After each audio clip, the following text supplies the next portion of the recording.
Indian grand master Dommaraju Gukesh చరిత్ర సృష్టించాడు. Singapore వేదికగా జరుగుతున్న వరల్డ్ చెస్ ఛాంపియన్షిప్ 2024 పోటీల్లో మాజీ ఛాంపియన్ డింగ్ లీరెన్ ను ఓడించి సంచలనంగా మారాడు. ఈ విజయంతో అతిపిన్న వయసులో వరల్డ్ చెస్ ఛాంపియన్ గా నిలిచి గ్యారీ కాస్పరోవ్ పేరిట ఉన్న రికార్డును బ్రేక్ చేశాడు గుకేష్. విశ్వనాథన్ ఆనంద్ తర్వాత ఇండియా నుంచి వరల్డ్ చెస్ ఛాంపియన్ గా నిలిచిన రెండో వ్యక్తిగా గుకేష్ హిస్టరీ క్రియేట్ చేశాడు.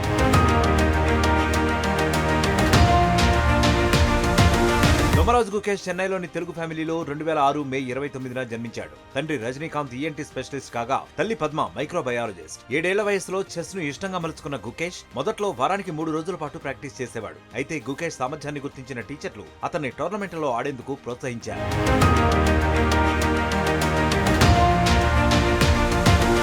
2015లో అండర్-9 విభాగంలో తొలిసారి విజయాన్ని అందుకున్న గుకేష్ 2018లో అండర్-12 విభాగంలో వరల్డ్ యూత్ చెస్ ఛాంపియన్షిప్ ను గెలుచుకున్నాడు. 12 ఏళ్ల వయసులో అండర్-12 ర్యాపిడ్ అండ్ బ్లిట్జ్, అండర్-12 క్లాసికల్ విభాగాల్లో 5 గోల్డ్ మెడల్స్ సాధించి రికార్డు క్రియేట్ చేశాడు. 2017లో ఇంటర్నేషనల్ మాస్టర్ టైటిల్ ను సంపాదించాడు. సెప్టెంబర్లో ఇండియా మొట్టమొదటి చెస్ ఒలింపియాడ్ గోల్డ్ మెడల్ సాధించడంలో కీ రోల్ ప్లే చేశాడు గుకేష్.